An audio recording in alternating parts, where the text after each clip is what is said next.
Olá, está começando mais um episódio do Pode Incluir, o podcast da Mais. Aqui nós falamos sobre vivências, direitos, desafios e conquista das pessoas autistas, suas famílias e também contamos com a participação de profissionais que atuam nessa área. No episódio de hoje, vamos conversar sobre o tema fundamental, o direito à educação da pessoa com TEA. Para isso, convidamos os profissionais de direito que atuam diretamente na defesa das famílias e das pessoas com TEA. Convidamos os advogados Mariana Butokowski e Eric Cobb. Eu sou Heloísa Moraes, tesoureira da AMAIS, e vou conduzir essa conversa com os nossos convidados de hoje. Você está ouvindo o Pode Incluir, podcast da AMAIS, Associação dos Amigos dos Autistas do Espírito Santo. um espaço para falar sobre o autismo com empatia, informação e escuta verdadeira. Toda semana um novo episódio com profissionais, familiares e pessoas autistas aqui da AMAIS, compartilhando saberes e vivências. Quem incluiu é transformar. Vem com a gente! Sejam bem-vindos, Mariana e Eric. É um prazer receber vocês aqui no Pode Incluir, no podcast da AMAIS. Mariana, para começar, conta pra gente um pouquinho sobre você e a sua atuação na área de direito, especialmente com famílias de pessoa com autismo.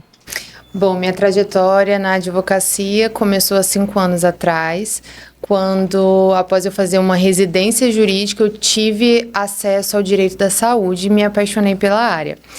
E daí começou a minha luta de acesso a tratamentos, principalmente de alto custo, e tratamentos multidisciplinares para crianças autistas, as terapias multidisciplinares. Psicologia ABA, terapia ocupacional, fono, tudo o que integra o tratamento e também tratamento medicamentoso que complementa as terapias.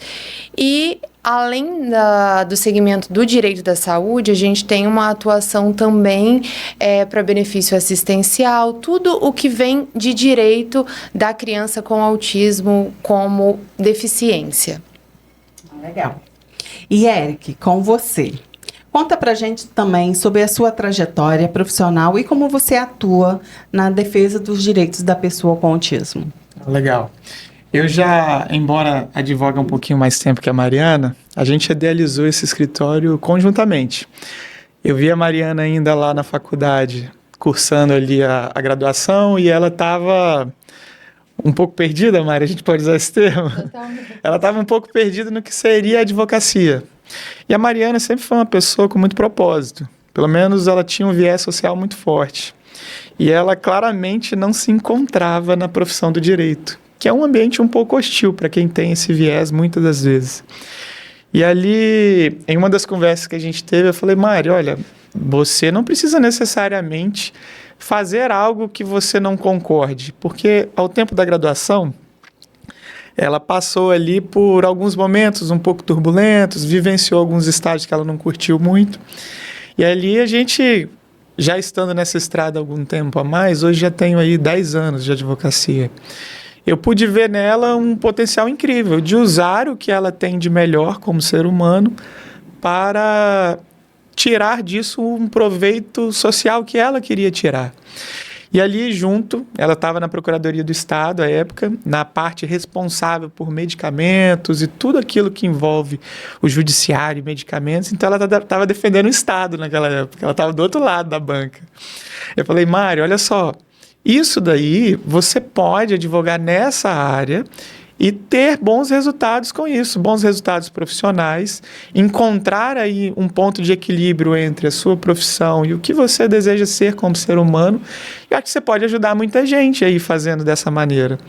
E ali, lá em 2021, nós começamos esse escritório juntos, a gente deu as mãos aí num projeto que era muito pequenininho, era eu e ela no início, e aí a gente veio desde então desenvolvendo um escritório voltado para a área da saúde. Quando a gente fala voltado para a área da saúde, parece ser um negócio muito pequeno, mas é muito complexo, envolve muitas questões. E há uma frase que eu gosto muito, que diz o seguinte: olha, na arena que o gladiador ouve conselhos. Então foi no caminho que a gente foi descobrindo o que são os direitos das pessoas de um modo geral, o que são pessoas com deficiência, dificuldades que as pessoas... E a gente encontrou o autismo nessa jornada. Começamos ali com tratamentos, terapias, e ali foi encontrando uma série de direitos que foram se revelando com base na nossa jornada. E aí a gente fez esse escritório, hoje ele é nichado na área da saúde, a gente só faz isso nesse segmento. A Mariana é a head do jurídico lá dessa parte, é a que está à frente lá do jurídico, é a que briga com o judiciário. Ela vai para frente, toma as dores dos clientes lá, fica brava com o magistrado, fica brava com os serventuários da justiça, mas sempre em prol de um bem comum, que é o objetivo final de alcançar aí o pessoal que está conosco lá. Legal, bacana esse convite, hein? E que bom ter profissionais igual a vocês atuando no mercado pela essa luta, né? Pela essa defesa da pessoa com autismo. Muito obrigado por vocês escolherem essa área. Então vamos lá, né? Falar sobre direito na educação.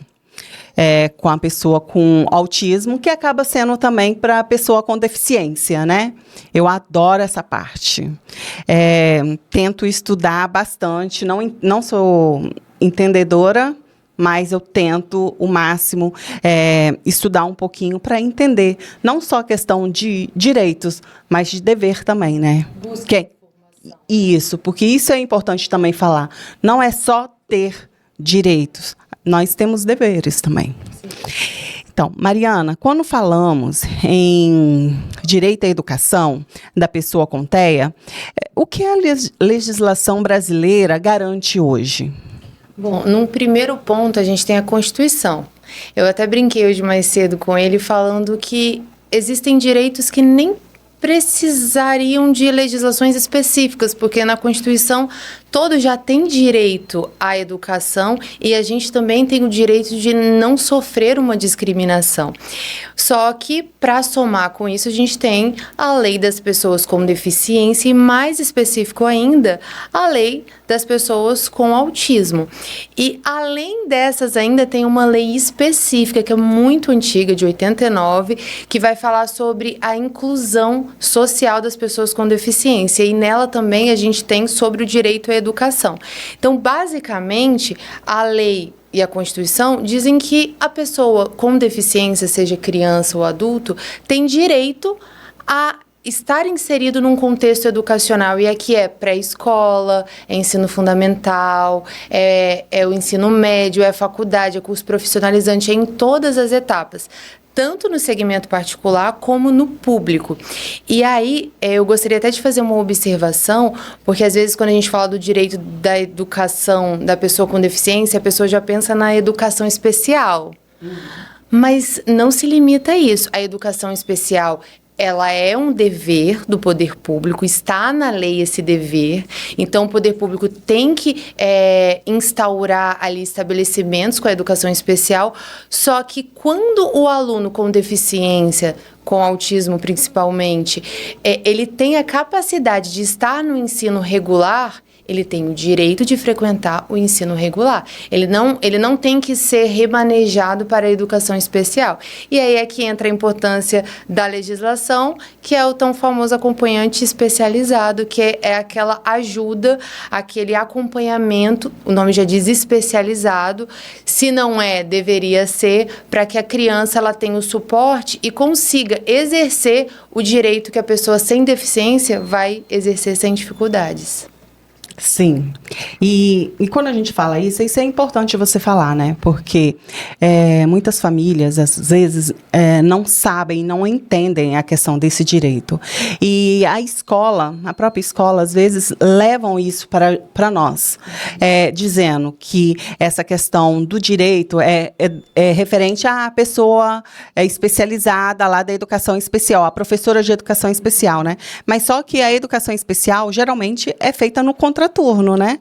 E quando não está no contraturno, que está lá na hora, que está todo mundo, né, incluído lá dentro da sala de aula, às vezes ficam sem suporte nenhum, né? E ali dentro também tem o direito, né? Acompanhante especializado, que acaba gerando até muitas dúvidas, né? Porque tem local que é estagiário, tem local que são tantos nomes que a gente se perde, né? E não é só esse também o direito, né? E a gente aqui, vou falar aqui no nosso estado, a gente tem um grande, até eu acho, um problema referente a esses direitos. Porque quando a gente está, exemplo, numa escola estadual, a gente pede esse acompanhante especializado, que no caso é cuidador, né? Quando a gente vai solicitar o cuidador, na maioria das vezes, o que eles falam? O cuidador não é para dentro da sala de aula. O cuidador é só para higiene pessoal, né? E aí? Como que fica? A lei resolve. A lei fala exatamente as funções que o acompanhante especializado ele precisa exercer. A lei fala sobre cuidados pessoais, higiene, alimentação, mas a lei também diz que não é só isso, é a adaptação pedagógica também. Então, a professora do ensino regular passou uma atividade, é o acompanhante especializado que vai ajudar na adaptação para a criança autista. Então, ela não vai ser uma pessoa que vai apenas no banheiro, vou te ajudar a ir no banheiro, vou te ajudar no recreio, você comer, bonito. Não, sobretudo é a educação. Sim.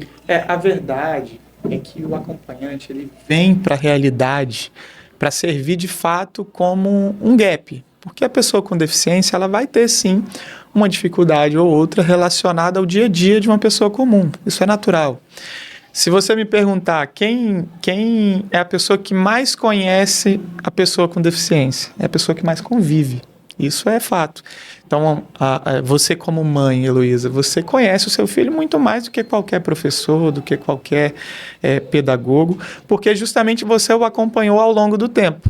Então, imagine que se você pudesse estar dentro do ambiente escolar dele, você já sabe o jeito que ele deve ser comunicado, você já sabe ali a forma e o manejo que deve fazer com ele para que ele alcance determinado objetivo. Isso é muito comum. E a função desse acompanhante é justamente essa: entender a deficiência, entender a necessidade e traduzir o mundo que está acontecendo ao entorno para um modelo de linguagem que a criança, que a pessoa com deficiência ali vai interpretar aquilo e adquirir o aprendizado, que é o objetivo final da coisa toda. E só mais uma observação, tá? Como eu gosto desse assunto, quando a gente fala dessa questão mesmo do que a lei garante, né? A lei garante não é só o cuidador, não é só o professor de educação especial, né? Todos os profissionais. E além disso, também dá estrutura, né? Eles precisam dar o acesso real para a criança, porque não é só estar matriculada dentro da sala de aula, né? Ele precisa de uma atividade adaptada, ele precisa, tem casos de altas habilidades, né? Toda aquela adaptação, mas também alunos que precisam, que têm uma certa dificuldade no aprendizado, estender, né, o tempo da prova, né? Tem esses tipos de... como que eu posso falar? De adaptações que também tá em lei, né? Sim, porque a lei ela não vai dizer tudo de forma concreta. Ela coloca de forma abstrata, mas tudo que você diz está englobado. Porque quando a lei fala que é o direito à inclusão, a lei fala sobre a inclusão, a real inclusão. Porque como você disse, se você entender inclusão só como matrícula, muito fácil. Sim. Toma, coloca lá na sala de aula, no final de ano, aprovado. Agora, a dificuldade está nesse acesso real da criança, terminar aquele ano realmente aprendendo, assim como o aluno sem deficiência aprendeu, só que com as adaptações que ele precisou sendo garantidas durante todo o ano. Então, quando a gente fala em direito à educação, não é só sentar na cadeira e ter uma pessoa qualquer para estar com ele. Então, não é um estagiário. A própria lei diz que tem que ser alguém especializado, que conhece, inclusive, sobre o autismo. A lei ainda fala isso. Então, a gente não pode pegar qualquer pessoa no sentido de cuidador, né? Uma pessoa que vai cuidar, que vai... Não, é o cuidador no sentido que vai auxiliar, mas que tenha, de fato, uma especialização, porque a lei diz acompanhante especializado, não é acompanhante. Porque se fosse só acompanhante, poderia ser a mãe, a tia, qualquer um, né?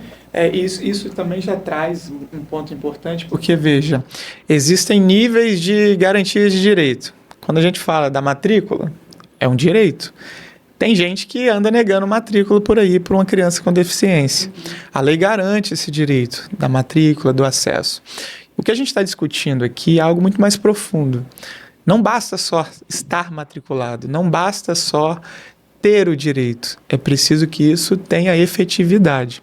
Uma coisa que a gente, hora e outra, debate lá no escritório e conversamos muito a respeito, é que as mães que nos procuram, elas, de certo modo, e aí não têm obrigação nenhuma de conhecerem os direitos profundamente, isso é papel nosso enquanto operadores do direito ali, de explicar, esclarecer de uma forma muito clara o que é, o que não é, o que pode, o que não pode. A gente observa que essas mães, elas sofrem muito na prática porque não conseguem essa efetividade. E das centenas de casos que a gente... E com isso, Eric, você falando isso, o que acontece? A gente acaba ganhando fama de quê? De brigona. De barraqueira. De barraqueira. Entendeu? É por isso mesmo. Gritar para a voz ser minimamente ouvida. Gente, e uma coisa assim, esse ambiente que nós estamos aqui é um ambiente muito importante para isso, porque justamente é nesse ambiente que a gente insere conhecimento. Nas mães, nos pais que estão ouvindo a gente, que vão ali lutar pelos direitos de seus filhos. A verdade é que se houvesse interesse genuíno, interesse real da parte da escola, tudo isso aqui não precisaria ser uma pauta, porque é sim também motivo de desconhecimento, é uma legislação muito específica que envolve um grupo de pessoas muito seleto, mas também não é papel nosso, não é seu papel, Heloísa, como mãe, ter que ensinar a escola. A escola deveria estar dando aula sobre isso, mas não é o que acontece. E aí, para essas mães estarem preparadas, esses direitos, ele não é para inglês ver, traduzindo aqui literalmente ao brocado. São direitos que vão garantir que o seu filho se desenvolva de maneira integral e, com isso, tenha no futuro uma independência funcional. Uma independência para exercer uma atividade, um trabalho do dia a dia, porque quando a gente fala de deficiência, sempre vem o estigma de capacitismo, né? Não é deficiente, ele não pode, ele só pode fazer uma atividade menor, uma atividade mais simples. E não é verdade, a gente vê tantos casos aí, Brasil afora, de pessoas tão brilhantes, ainda que deficientes, porque a deficiência em si ela vai ser só uma condição, que se houver a adaptação adequada, de acordo com a necessidade, aí sim você vai ter aprendizado pleno, você vai ter o desenvolvimento, vai ter o nível de dependência sendo cada vez menor e, obviamente, vai atingir o que é a base da educação, que é transformar o aprendizado em conhecimento real. Aqui vai até uma crítica sobre um aspecto que você falou, que você disse, no sentido de que para que ele tenha autonomia e independência, você tem que ter uma educação de fato inclusiva e de qualidade. Sim. E aí, você pensando como sociedade, como Estado, não é muito mais benéfico para o Estado te dar a educação inclusiva para que depois, na fase adulta, você entre no mercado de trabalho, porque você não, a criança que tem a deficiência e conseguiu uma educação de qualidade, ela não vai depender de benefício, ela não vai depender dos pais, os pais vão poder trabalhar. Você é um contribuinte. Exato. Então, em termos financeiros para o Estado, isso não é vantajoso? Com certeza. Só que dá trabalho. Só que dá trabalho. Sai do que é comum, sai do que é da rotina. E o que a gente observa, que assim, a Mais tem uma atuação estadual aqui, né, no estado do Espírito Santo. Nós lá, por outro lado, a gente vê mães do Brasil todo. Gente que chega até nós, do Rio Grande do Sul, Paraná, Goiás, Rio de Janeiro e todos os estados possíveis. A gente vê que o grande problema é interesse. Quando a gente olha para uma questão dessa escolar, se houvesse interesse real, genuíno ali, da direção da escola, às vezes até uma diretriz bem direcionada da Secretaria de Educação do Estado para treinar e capacitar os profissionais, haveria sim condições de ofertar o que a lei já garante. Como a Mariana colocou aqui no início, a gente tem uma legislação muito bonita, mas desnecessária, porque a nossa Constituição lá de 1988 já garantia esses direitos de forma indistinta. Mas não, nós precisamos ali colocar na letra da lei, esmiuçar no detalhe o que já deveria ser um papel do Estado independente da legislação específica. Quando eu falo Estado, a gente lembra só do público, né?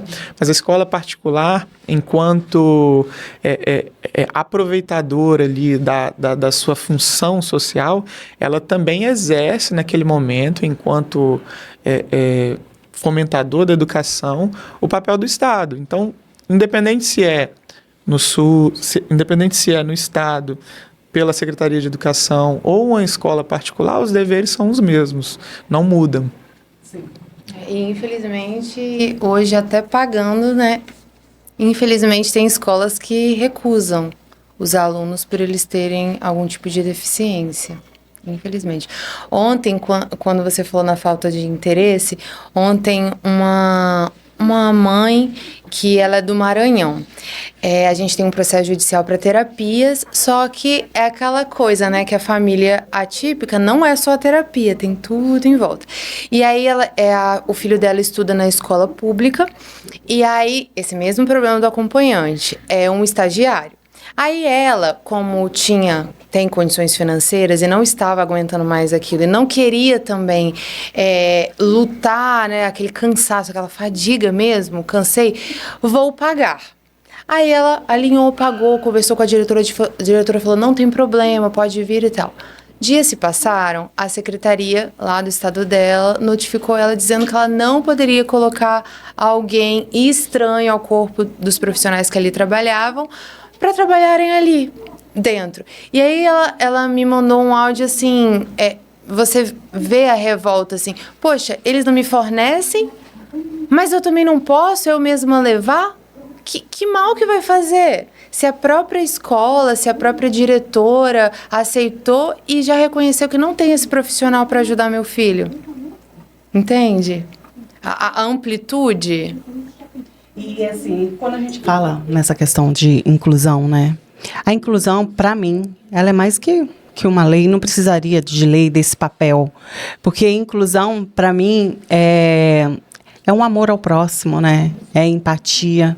Se não tem isso daí, não vai ser, infelizmente, não é a lei que, às vezes, né, que funciona. É igual essa lei que eu citei, que eu não, é 7.000 alguma coisa, não vou me recordar de cabeça, mas que ela é específica sobre a integração ali social das pessoas com deficiência, e no geral, não é só o autista. Ela é de 89. Que essa lei que eu citei, que fala sobre a integração social da criança ali no ambiente da educação, ela é de 1989. A gente está em 2026, olha quanto tempo, mais de 30 anos, e ela ainda não é garantida efetivamente na prática. Eric, na prática, quais são as principais dificuldades que as famílias enfrentam para garantir esse direito? Quando a gente fala de dificuldade de família, a gente tem muita propriedade, né? Porque é o que chega pra gente todo dia. Olha só, se eu pudesse listar em uma ordem de preferência, assim, de prioridade, a maior dificuldade de todas as famílias é o conhecimento. Porque quando você conhece quais são os seus direitos, seus deveres, suas obrigações também, você pode cobrar. Então, eu acho que a maior deficiência da família que tem uma criança especial dentro dela é o conhecimento do que dá para fazer em caso de uma situação que um direito ali vai ser preterido, não vai ser concedido. Então, esse trabalho que a gente faz é justamente para isso, para fornecer o conhecimento. E a gente vê de tudo. Em qualquer área da pessoa com deficiência, ela vai passar ali por uma omissão, por uma negativa. É muito comum hoje, nos planos de saúde, na saúde como um todo, no SUS, haver a negativa de terapias, dos tratamentos prescritos pelos médicos e tudo que circunda ali aquele horizonte da saúde. Mas trazendo para a pauta de hoje, quando a gente fala de educação, a gente já viu de tudo um pouco. Já viu matrícula sendo negada, o acompanhante não existindo acompanhante no ambiente escolar, ou quando existindo ele em uma clara incompetência para exercer aquela atividade, seja ali uma pessoa que está servindo de apoio, pega a tia da limpeza lá, a tia da merenda, coloca, ou pega alguém que está na secretaria e cumpre aquele direito de forma protocolar. Esses são os maiores problemas no ambiente escolar, sem dúvida. Isso gera necessariamente um ambiente não inclusivo, de modo que a pessoa que está despreparada para lidar com a situação, ela vai mais prejudicar a formação acadêmica da criança do que ajudar. E esses direitos que são negativa de matrícula, não tem vaga, não sei o quê, mas aí dias depois descobre que uma pessoa esteve lá, se matriculou e enfim, são os mais comuns. Isso não deveria acontecer, mas acontece todo dia. A diferença está quando a gente sabe o que fazer. E existem infinitas maneiras. Existem os meios ordinários ali, por exemplo, se é uma escola do município, procurar a SEDU do município, a Secretaria de Educação do município, e apresentar ali formalmente uma reclamação da situação. Olha, meu filho está matriculado na escola tal, ele possui autismo. Isso de uma forma muito simples, porque o poder público ele vai pegar aquela informação que você levou ali e vai, no mínimo, averiguar. Ele vai ter que te dar uma resposta daquilo ali. Esse é o caminho comum. Agora, sinceramente, surte efeito? A gente vê pouco isso na prática. Geralmente não acontece. Se é uma escola do Estado, fazer essa reclamação junto à Secretaria de Educação do Estado. Se é uma escola particular, procurar a direção da escola para que eles tragam ali uma informação a respeito. Mas, ao bem da verdade, o que é efetivo mesmo é uma notificação a escola num primeiro momento para que ela cumpra aquilo ali, e não cumprindo, aí não tem jeito. Você vai ter que se usar do braço que existe no nosso convívio social, que é o judiciário, não tem jeito.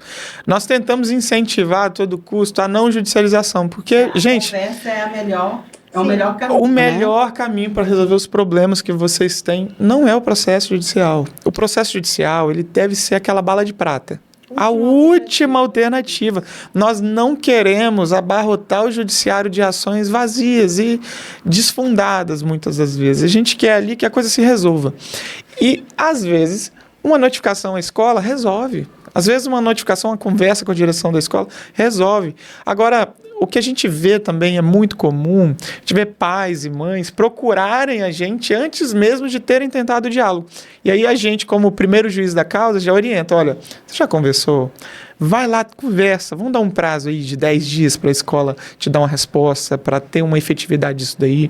Porque você sabe, tá aqui, o direito é esse, você pode ir lá falar, a gente cita a legislação, lá a gente não cobra atendimento no escritório, então as pessoas vêm, perguntam e vão embora. Te orienta, vai lá, conversa, e eu acho que o diálogo deve ser a porta de entrada. Quando o diálogo não resolve, não tem jeito, gente. Aí a gente precisa forçar que a lei seja cumprida. Como que a gente faz isso? Através de um processo judicial. E você falou um assunto muito importante, realmente, informação, né? A informação não é só a falta de informação, não só pela questão da família, mas da sociedade também, né? Das escolas, principalmente, que é o caso que a gente está falando aqui. Pela minha vivência, assim, eu falo o seguinte: se o diretor que está, né, é o cargo mais alto da escola, que é uma autoridade, se ele não for inclusivo, quem está abaixo dele também não vai ser. A liderança vem pelo exemplo. Isso. Então, assim, o conhecimento é muito importante. E, assim, por mais que fazem formações, que fazem reuniões, mas se o diretor, a diretoria não tiver essa sensibilidade, essa questão da inclusão. E outra, eu estou falando em inclusão, não é só da pessoa com deficiência, inclusão geral, né? Porque tem crianças também que têm a dificuldade de aprendizado que não é caracterizado como pessoa com deficiência, né? Então, assim, se o diretor não for, a escola toda acaba não indo nesse segmento da inclusão. E sobre esse ponto de conhecimento, uma coisa muito simples também e bem objetiva. O conhecimento vai empoderar essas mães, esses pais, para obterem os direitos. A verdade é que se o diálogo não funciona, a força da lei tem que funcionar. Não é favor, não é desculpinha, não é licença, é direito do seu filho, ponto. E ali o ente público, o ente privado, ele responde em no mínimo 3 esferas: por uma negativa de uma matrícula, por uma ausência de um profissional adjacente ali à formação. Então, veja, por exemplo, há ali a obrigação civil, né, de ser fornecida ali a matrícula para aquela criança.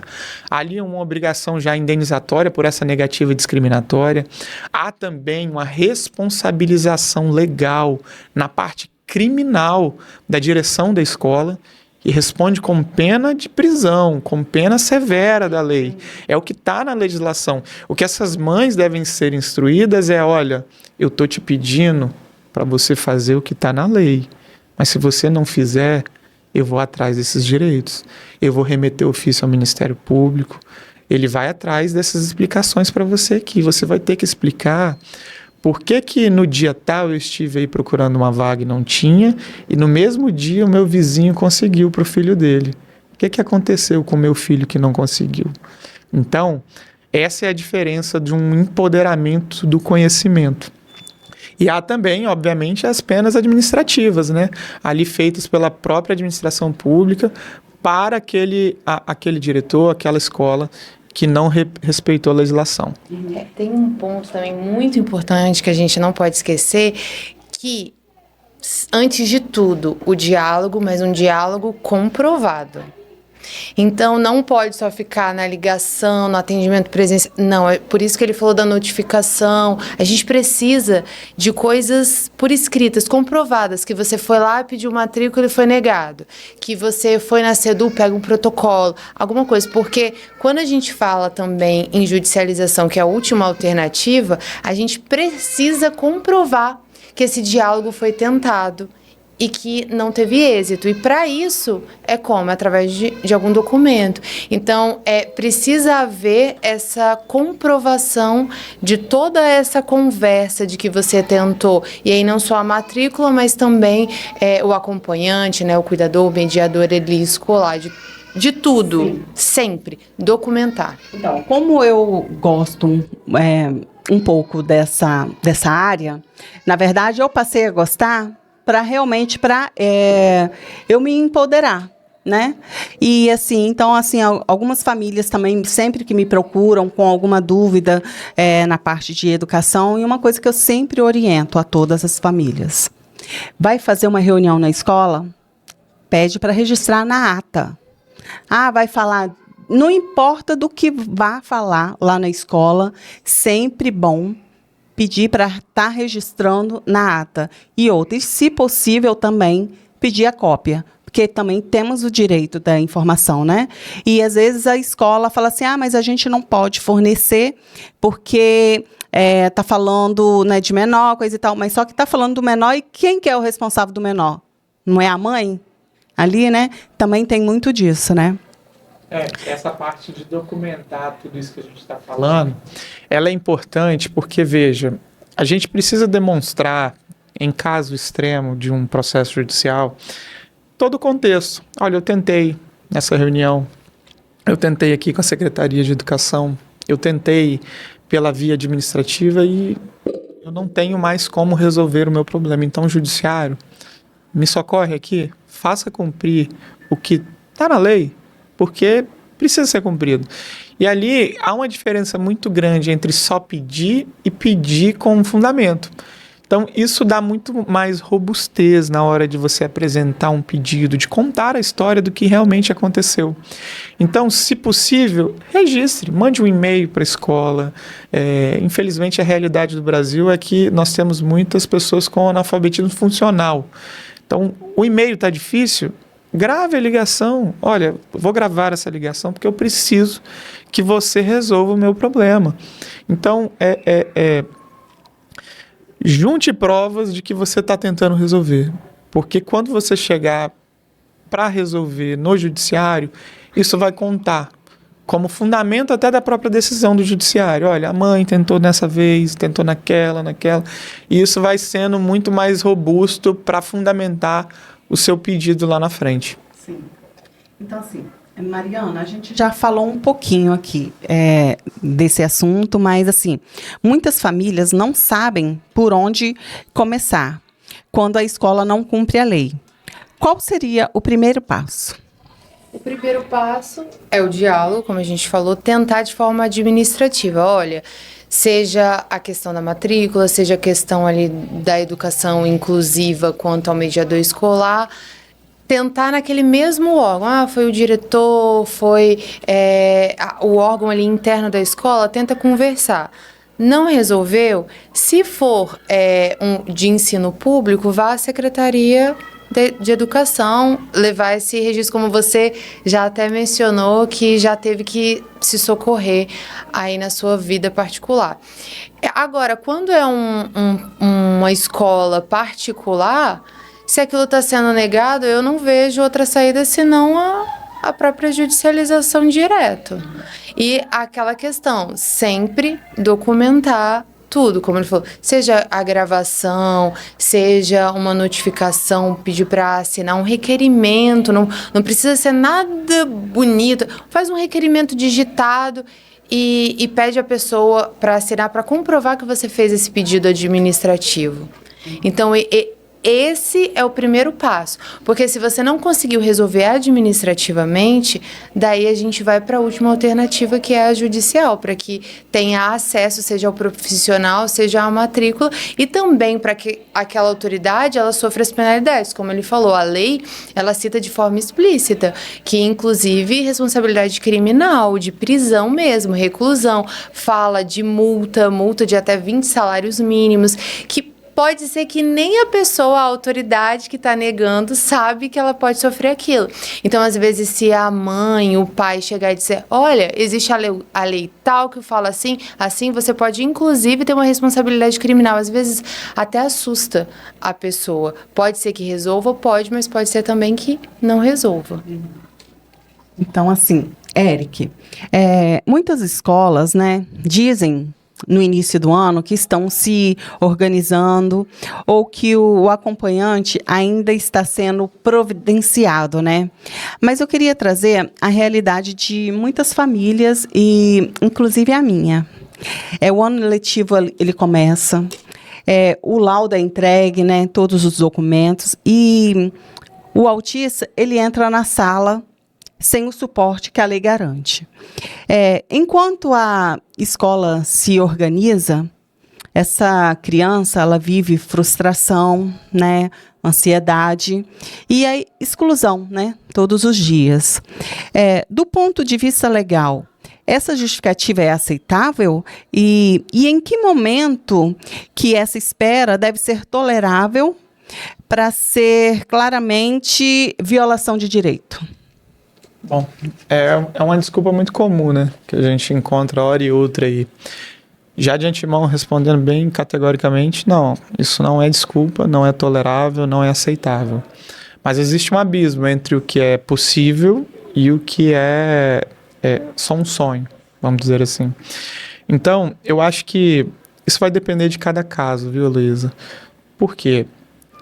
Quem vai conhecer seu filho, se ele pode ir para a escola sem esse acompanhante, vai ser você, mãe. Então, se você julgar que sua criança não pode participar do ambiente escolar sem esse auxílio, não exponha ele a isso, porque isso pode acarretar um trauma desnecessário. De que modo? A criança vai ser literalmente excluída, porque ela não vai participar das atividades, porque não vai ter ali a ponte, né, entre o conteúdo que está sendo passado e a necessidade dela. Isso pode gerar uma série de receio de comparecer à escola, como a gente já viu, né, Mariana? Já viu crianças aí simplesmente não quererem mais participar do ambiente por conta da exclusão. Você falou aí, nesse caso, não levar à escola, né? Se possível. Não levar. Mas só que o seguinte, Eric, se eu não levo a criança para a escola, o que acontece? Isso daí eles vão fazer com certeza. Que é a questão do Conselho tutelar, na mesma hora. Assim, a gente acaba não tendo esse respaldo. Você fica de mãos atadas. Eu levo meu filho para a escola ou não levo? Essa é a grande questão. Verdade, acho que isso vai ser sopesado. No seguinte sentido. Se o seu filho, você vai julgar, se ele não tem condição de estar naquele ambiente sem um acompanhante, não leve. Ainda que você tenha que se justificar no conselho tutelar. Porque, veja, essa justificativa que você vai apresentar lá é uma justificativa para o melhor interesse da criança. Você não está deixando de levá-la à escola porque você quer ou por alguma comodidade. Ela não está indo à escola porque a escola é um ambiente hostil para ela naquela circunstância. Então, a escola precisa, sim, se adaptar para receber seu filho. Isso, obviamente, são nos casos em que a criança não conseguiria participar do ambiente escolar sem esse apoio do acompanhante. Em havendo a possibilidade dela participar da escola, participar das aulas e iniciar o ano letivo, ainda que sem a figura do acompanhante, faça isso. Acompanhe mais de perto e tome as atitudes necessárias, tudo aquilo que a gente já falou. Notifique a escola, faça a reunião, pegue cópia da ata, registre tudo em ata, para que ao final você tenha condição de agir. E ali, um prazo razoável para se resolver isso, eu imagino que uma semana dê para resolver. Se não se resolver uma semana, 2, quando muito. E aí, se passar muito disso, você vai ter que tomar uma decisão de resolver isso com uma força judicial ou não. E aí é onde entram os vários poréns que a gente já conversou aqui. Essa pergunta que você disse, né, do momento. Qual é o momento que o direito é considerado violado? É o que ele falou que é pessoal. A mãe, ela vai ver no dia a dia quando que esse prazo, ele já não cabe mais esperar, porque não existe um prazo, falar 5, 10... Por exemplo, a criança que não pode ir à escola sem um suporte, não dá para ele ir, já está violada a partir do momento que eles disserem, não tem. Então, quando ele citou, falar não leve para a escola, mas não é só não levar e falar, não vou levar. Não levar e tomar, às vezes, a medida mais gravosa, que é a judicial. Olha, o meu filho, ele não está indo na escola porque não tem suporte algum para ele. Então, nesse momento, o direito já foi violado, não precisa esperar. Às vezes, até antes da escola iniciar as aulas, porque, assim, vamos considerar que tem dezembro até fevereiro, né, as férias. Então, será que não seria tempo suficiente para encontrar alguém? Mesmo que não fosse o mais qualificado do mundo, já é melhor alguma coisa, claro, não é o ideal do que nada. Então, assim, e a gente sabe que as famílias que convivem com uma criança autista, elas já estão acostumadas com as brigas. Então, por exemplo, que a gente estava conversando, se você sabe que não tem nenhuma, chegar alguém para ajudar o seu filho ali, você já vai ficar feliz. Assim, claro que não vai ser o ideal, mas você já vai ficar, pelo menos vai ter alguém, né? Isso, pelo menos, graças a Deus, encontrou alguém, entendeu? Claro, não é o ideal, mas já deixa uma esperança de melhora pro futuro. E o que a gente está falando aqui é dentro do bom senso também, né? A gente não vai chegar judicializando com processo. Não é esse o objetivo. Sim. O objetivo aqui é cumprir da melhor maneira possível o que está na legislação, de forma que a criança tenha ali o acompanhamento e o aprendizado necessário. Às vezes, uma boa briga é pior do que um mau acordo. que seria um mau acordo? Um mau acordo é você tolerar aí um mês do seu filho tendo direito a uma acompanhante, mas não tendo isso na realidade. Mas uma boa briga pode durar aí 6 meses. Ou seja, você teria o direito desde o dia 1, mas você aceita um mau acordo de tolerar ali um mês só para que a coisa aconteça mais rápido, dentro do menor dano possível para a criança. E a gente sempre vai visar, obviamente, o melhor interesse da criança. O que vai ser mais rápido para resolver? Vamos evitar discussão vazia? Vamos evitar briga inútil? Vamos resolver o problema. Como que a gente resolve? E aí as atitudes necessárias do diálogo, a conversa que a gente já falou. Se isso tudo não funcionar, não tem jeito, gente. A gente precisa forçar e compelir ali o judiciário a se manifestar sobre isso e garantir o direito. Sim.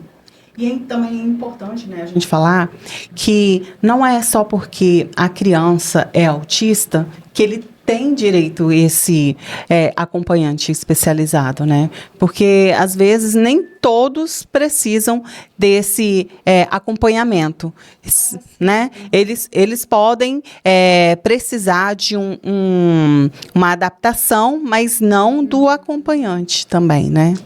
Exatamente. Aí quem vai dizer é a individualidade da criança. Sim. E aí é aquilo que a gente mencionou lá no início.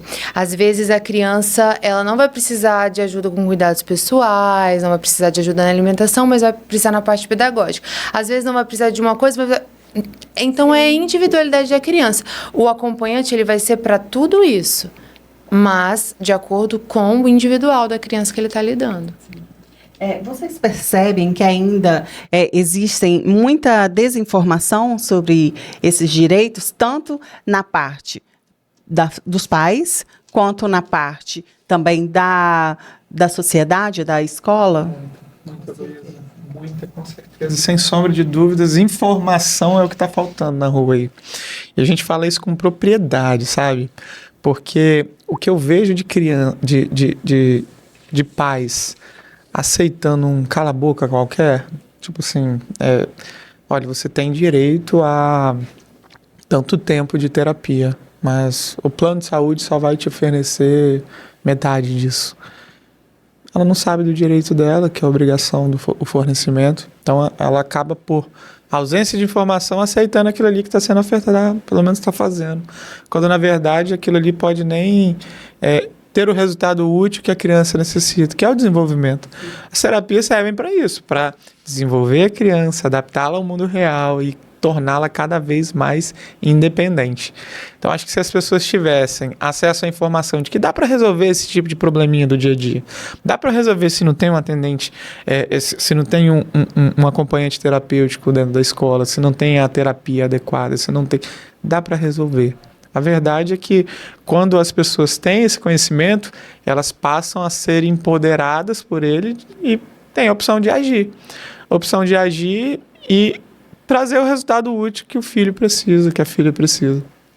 Eu costumo dizer que quando você não sabe o seu direito, você não consegue garantir ele. Então, por exemplo, tem direitos que parecem pequenos, mas que no dia a dia faz uma diferença total. Por exemplo, para viagem, se a criança ou o adulto com autismo precisa de um acompanhante para fazer uma viagem, tem direito, por exemplo, a passagem aérea a um desconto, se eu não me engano é 80%.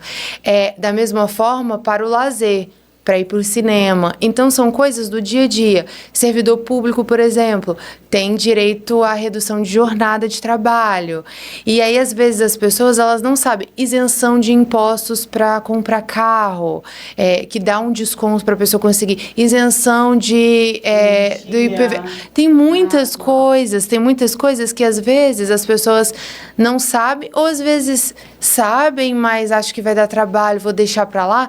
Mas se você não garantir esse direito, se você não buscar garantir, ele cada vez mais vai ficar sendo esquecido. Então, assim, essas campanhas que existem, né, para várias áreas, a gente tem a campanha do autismo em abril, né, e esse mês a gente tem uma campanha específica para doenças raras, todo mês tem alguma campanha, justamente para isso, para trazer informação e conscientização, porque para quem é da comunidade ali do autismo, é muito fácil, às vezes, saber das coisas, mas quem tá de fora, às vezes a pessoa ainda acha que o autismo é só aquele grau severo.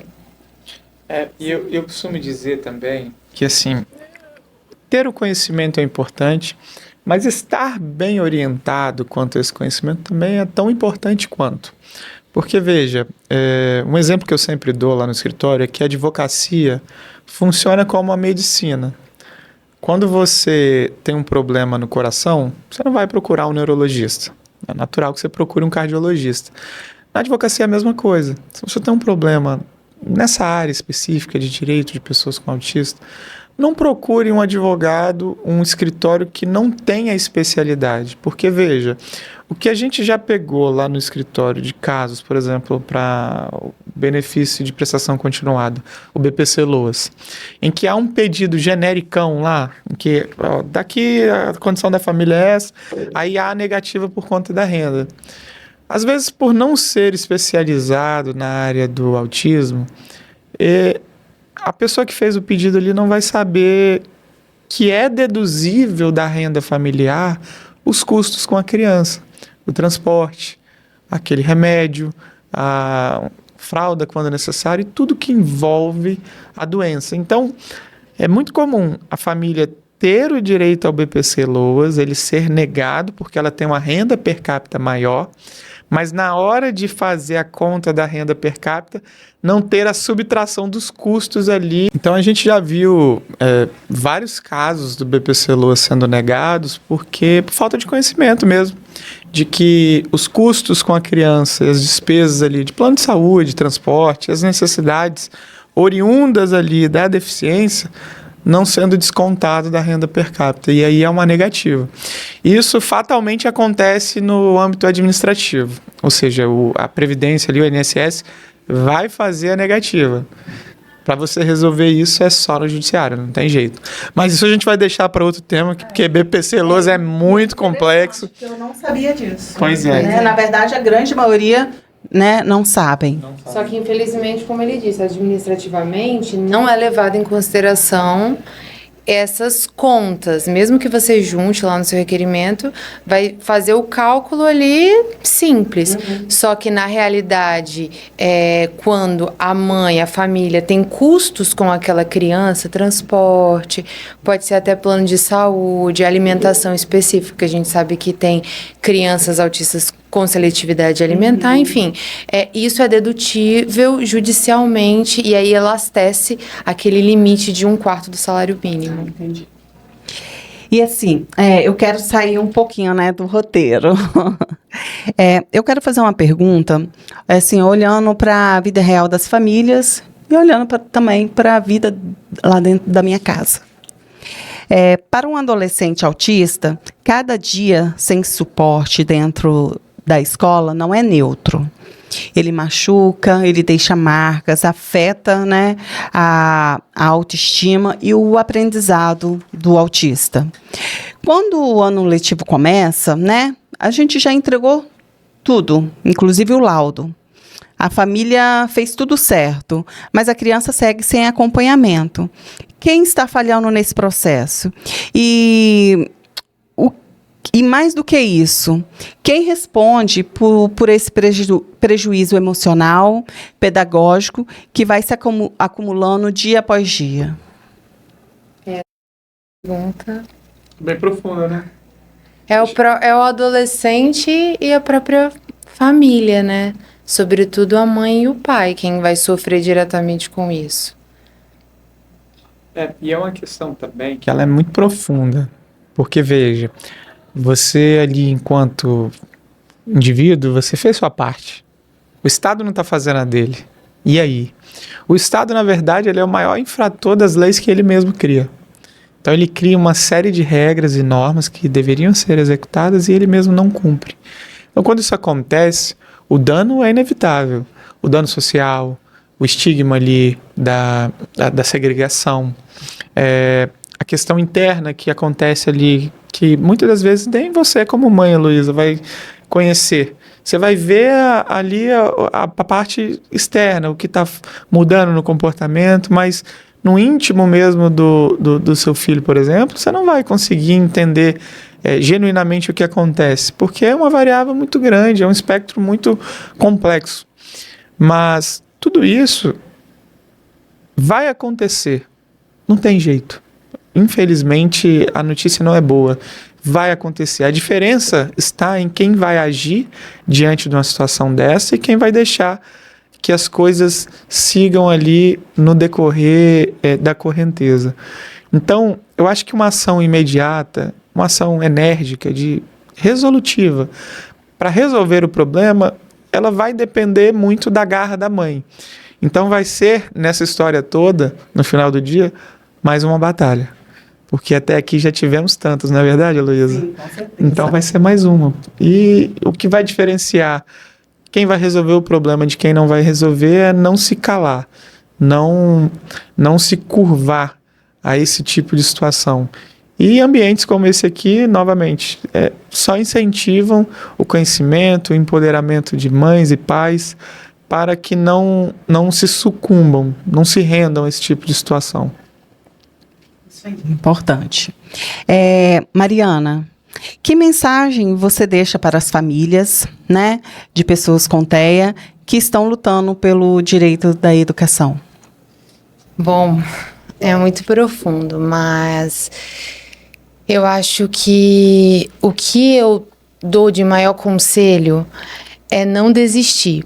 Parece clichê, mas eu acredito que toda mãe atípica deve estar sobrecarregada, né? A mãe, sobretudo, já é alguém sobrecarregado. Quando fala de mãe atípica, ainda mais. Eu acho que não aceitar a forma como a sociedade ainda não está preparada para a inclusão do seu filho e da sua filha. Então, se for para ser taxado, como você disse, de barraqueiro, de alguém que quer confusão, que seja, mas que no final do dia você tenha a sensação de que você está fazendo tudo o que você pode para que ele tenha os direitos dele garantidos, mesmo que você não tenha êxito imediato, que seja sofrido, mas que você não desista. Porque se você desistir, aí é que o Estado eu digo no geral, tanto órgão público como as pessoas mesmo, com esse desconhecimento, aí é que a criança vai se tornar um adulto nunca incluído na sociedade. Verdade. Eric, você começou a falar, né, também sobre um conselho para as famílias. Você gostaria de complementar mais? Eu acho que a Mariana fez um apontamento muito importante, mas ao bem da verdade é que todos nós temos as nossas batalhas. Nós, como indivíduos, a gente acorda todo dia com vários problemas para resolver. Nós, advogados, então, vivemos disso, né, de resolver problemas. Eu tenho um amigo muito próximo a mim, que ele tem um filho, são pais separados, e o filho dele é vítima de alienação parental. E ele é um pai muito bacana. E a gente sempre conversa, hora e outra, a respeito dessa situação. E ali a gente pode conversar abertamente, porque é amigo. Fala, cara, não vai nesse caminho, porque às vezes não é o melhor para o seu filho. Tem conta que não fecha agora, o resumo dessa história. Tem conta que só vai fechar quando ele estiver na vida adulta. Não tem jeito. E é o que eu falo para esse amigo meu. Eu falo, cara, olha só. Hoje, o seu filho não entende algumas coisas, porque ele ainda é uma criança, porque ele ainda está chegando na adolescência. Mas quando ele estiver na fase adulta, ele vai compreender o pai maravilhoso que você é. Então, alienação parental alguma vai mudar isso, porque quando ele tiver plena consciência do esforço que você empreende para que ele tenha uma vida regular, para que ele esteja na escola, para que não falte nada, ele vai perceber o pai incrível que você é.